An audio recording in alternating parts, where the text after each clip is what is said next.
I've got a terrible Wi-Fi, but hopefully you can hear me. If you can hear me or see me, let me know in chat.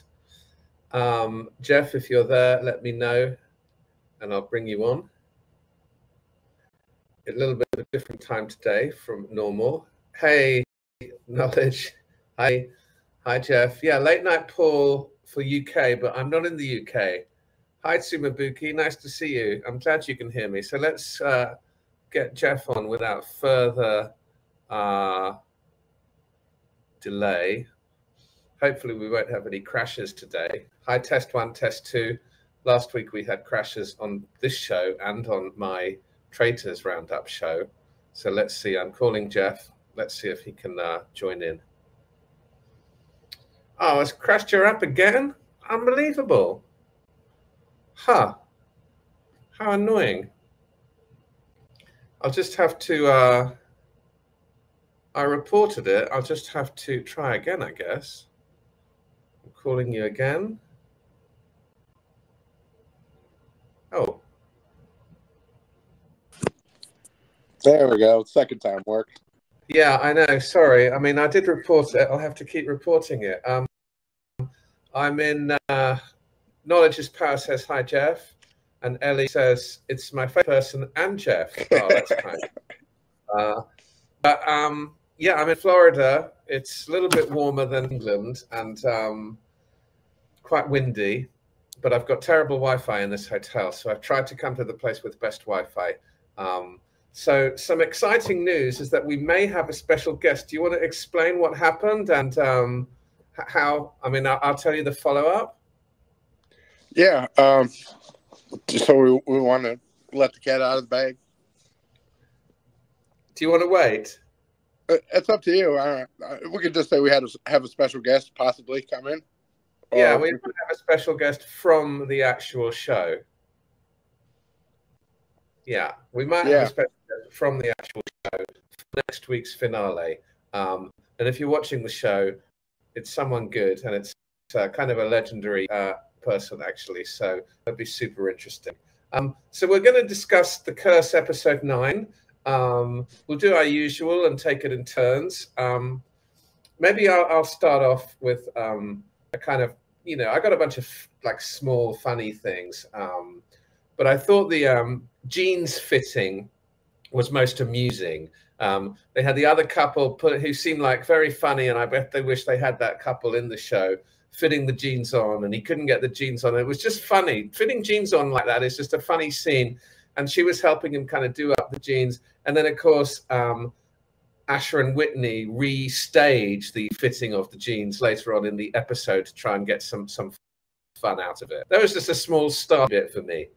Yeah, it was a kind of a throwback to the sweater scene that they did, and then they tried to film her getting it out of the sweater and him getting him into the jeans. It kind of reminded me of that. It did remind. You're right, actually. Well done. Yeah, good. Okay, so what have you got to bring? Well, I just kind of bounced all over the place with my notes, but my number one thing was don't turn on the captions during the scene where Whitney's listening in to Asher. It was shocking, man. I mean, it was shocking. I mean, it clearly gives credence to the theory when Dougie was interviewing him in the previous episode about, you know, his predilection for a certain type of, you know, enjoyment, if we can call it that. Yeah. Clearly hear him, and it was just freaky, wasn't it? It was. And I couldn't understand what he was saying, so I went back and turned on the captions, and oh my God, I wish I hadn't. I didn't think about it until you said that. Dot says that she uses subtitles, so maybe she heard that as well or read that as well. But like, can I, without, I don't read, because it was so uncomfortable. Was he talking to another man? He was talking to Bill, the guy from the casino, in his fantasy. And he was saying, hey, I'm the whistleblower, blah, blah, blah. And then he's like, you want to get with the whistleblower's wife. Oh, okay. So let's just break that down even further without getting our heads too disgusted by it. Maybe I misunderstood. I thought he was on like a live webcam chat or something with someone. Okay. But you think he was talking to himself? Yeah, I thought he was just talking to himself. But yeah, that your way makes sense. Maybe he was not talking to the guy from the casino, but just some random person. Well, Dot says he was talking to himself as well. And you heard, I didn't hear, it was so quiet, I didn't hear the word Bill being said. Bill is the casino guy who they meet again in the bowling scene, am I right? Yeah, I think so. Yeah, that was a disturbing scene. And was that, you think, Whitney's first, what's the word? Her first encounter with that sort of behavior from Asher?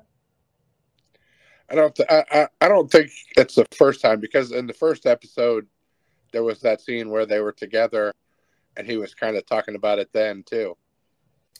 Yeah, wasn't there another name of someone, and was there like a Stephen or somebody, that there was some pretend person or something? Yeah, I can't remember who it was. At first I thought maybe they were talking about Dougie, but they weren't. Yeah, I mean, each to their own, but it's certainly unusual. And actually, I still haven't seen it, but Emma Stone's got this new movie out, which apparently has got sort of explicit rating stuff in it, and but it's also nominated for the Oscars because it's this guy Lathimos, Greek director. So, most things with her and him should be worth seeing. So, that's yeah, I definitely want to see that, but I think I'll wait till it comes out on streaming. Okay, can I move to my next one, which is just about the bowling scene? So there was a few things. I think you made a couple of points about the bowling scene as well. But number one, unless that was like stunt double or very well edited, it does seem that he could bowl, right? Yeah. That's quite good. And it was also, I did follow your lead this week. I normally don't do it, but I did have a little flick through Reddit, and people were talking about how he was much more relaxed in the bowling scene. And when he was doing well, he was doing his dancing, he was high-fiving other people in the bowling alley, etc. And I noticed a small thing, which may be completely inaccurate and incidental, but you never know with these people, okay? So the song that's playing in the bowling scene was Young Turks by Rod Stewart, okay? Even though it's a strange song, it's called Young Turks, but he sings Young Hearts, and it was a 1985 hit for him. One of Rod Stewart's early 80s kind of pop electro hits. He was trying to transform into that. And what is interesting about that song, this is a very small, bizarre fact, but it's true, is that the video for that song was the first video to feature breakdancing on MTV. Oh, wow. Back in the day. And what's Asher doing when he's getting all his strikes and his spares? He's doing full-on robotics and breakdancing, isn't he? So I think I'm reading too much into it. We'd need to ask Safdie or Fielder about that. But I made a weird, interesting connection there that pleased me. Yeah, and I thought they maybe that just the hearts be free and all that was maybe like kind of counterintuitive, because maybe they were back together at that point, Whitney and Asher. It seemed like the bowling was like a makeup gesture from her to him, because obviously he likes bowling, and I don't think she does very much. No. Do you have any other comment about bowling, or do you want to move on to your next comment? He did seem like a very good bowler, and he wore the bowling glove and everything, and it seemed like he was really rolling those balls, and he was doing pretty well. If anyone's going to wear a bowling glove, it's him, isn't it? I mean, he is made to have his own bowling glove. Okay. Why don't you move on now to a next topic? Yeah, and then they confront Bill at the bowling alley, and Bill apologizes, says, "Oh, I'm sorry, I ignored you at the hardware store. I thought you were the one who was the whistleblower for the casino story." And then Asher decides to be a tough guy and stands up and says, "Yeah, I was the whistleblower. It was me." And he's like, "You could never do that. You don't do the right thing. I do the right thing." Yes, he has this history of like trying to be the tough guy. He was trying to do it with the other kind of security guard last week or the week before. Yeah. I see Cheeky Baby is here. If you've got anything you want to talk about, let me know and I can bring you on. Hopefully if we don't have an app crashing, but if not, that's okay as well. Okay, Jeff, what about you? Your next little moment from it? Let's see. I kind of skipped back and forth, but when Whitney was Googling her maiden name, and that kind of gave me insight into maybe why she married Asher in the first place, to take his last name and try and create a new identity, Whitney Siegel, rather than, I forget what her other maiden name was, but when she Googled it, the first thing that came up was the picture with her parents at the slumlord apartments. Yeah. Cheeky, if you've only watched half of the episode, we're going to talk about the end in a few minutes, so you may want to log off. I'm sorry we brought the episode early because I'm traveling. Yes, and I think overall, the okay, Cheeky, we can spoil away. Overall, the bookends, the net is closing now on these slum landlords and her connection. That's going to come out, isn't it? Yeah. And it's funny how they're staying in the apartments. Her parents are living in the apartments for 6 days a month because a lawyer told them to. That's the kind of detail that keeps this show on the road. You know, you don't get that detail in other shows. Yes, I thought that was very good because it's just like they don't want to be living there. It looks like an apartment that they just would not want to live in at all. And the reason that Whitney goes to the apartments is to try and get that guy his job back, or the relation to the cruise person. They want to get the relation back in their apartment, but then it turns out that guy was what Whitney's dad calls the Ripper, because he took literally everything out of the apartment and sold it, and then made them replace everything, and then he did it again.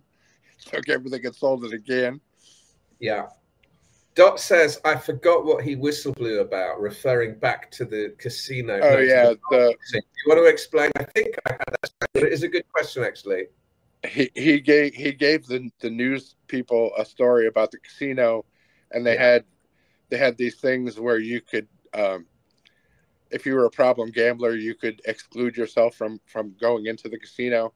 And if you did that, then the casino was supposed to not allow you to play, but they were allowing people to still play until they won a big amount of money, and then they would go in and stop them before they could get the big jackpot or whatever. Yes, that's right. And Dot, you'll remember that because I'm not critiquing the writing, but they did leave quite a few episodes between. Like that was quite a big story in episode 1 and 2, and then it did disappeared and just came back in episode 6 or 7 or something. So yeah, it's right to ask for clarification on that, but that's why. Yes. So let's move on. I'm going to bring up the end now, and I think the end for me is kind of 2 parts really. One is the show, right, as we watch the actual show, Flipanthropy or Green Queen, as it may now be called. And number 2 is the whole scene between Asher and Whitney, you know, after he's watched it and his reaction to the cut and what happens. Maybe you could take that. I'll start off by they show him the Green Queen cut, and then Asher's still wondering why he has to sign this waiver that says maybe he'll be ridiculed in the new cut. So Whitney says, "Hey, show him the footage." So Dougie shows him the cut that he did, where they're making fun of him and really trashing him and making him the jester of the show. And Asher has a big reaction to that and storms out. I don't know if you want to take it from there. Well, no, you continue, because I'm interested in your interpretation of what happens when he comes back in. I'll take the pre-version of show. Okay. Kind of he storms out for 30 seconds and then comes back in, and you think maybe he's going to stand up for himself and be a man and put his foot down and say no, but he doesn't. He's such a beta that he kind of, I guess he enjoyed being ridiculed and made fun of. And he says, because of this, I'm all in. This, I love it. I love you. I'm 100% all in on you. Do you think she how did you interpret her reaction to that? It seems like she likes that kind of thing, that she likes having people like her or worship her or think she's fantastic. But I don't know, as far as their marriage goes, how I don't know how to interpret. A lot of people on Reddit were saying maybe she's forgiven him now, but I don't know. It's questionable. I think it's questionable. Did you say he was a beta? I've not heard that before. Is that like the opposite of an alpha male? Yeah. Oh, that's good. I've not heard that before. A beta. Okay. I just wanted to touch on so they showed us that clip, which they're not going to broadcast. Apparently the studio doesn't want to show that, although it was much more interesting than the actual show itself, which, as we've all suspected, it's got to be the most boring show in the world. It was better this time than it was the first time we saw it, because the first time we saw it, it was boring, very boring. But it was a little better this time, and I think maybe if they mix in some of the stuff that they cut out, it'll be a better show. And I think we'll find that out next week, probably. Yeah. Okay, I don't have anything else apart from a kind of tease about next week without spoiling any names. But did you have anything else you wanted to bring up? No, go ahead. Okay, cool. So as we come to our end and our recommendation of something else from the week, if you're watching the show, I know we've got Dot and Cheeky Baby at least watching it. We're in discussions with a very big personality who may be able to come on. This person's very busy, but has directly contacted Jeff and myself and expressed interest. But they are very busy filming J.J. Abrams' brand new show in New Mexico. That's all I'm going to tell you. If they're in New Mexico next week, what time zone is that? What time is it in New Mexico now, I wonder?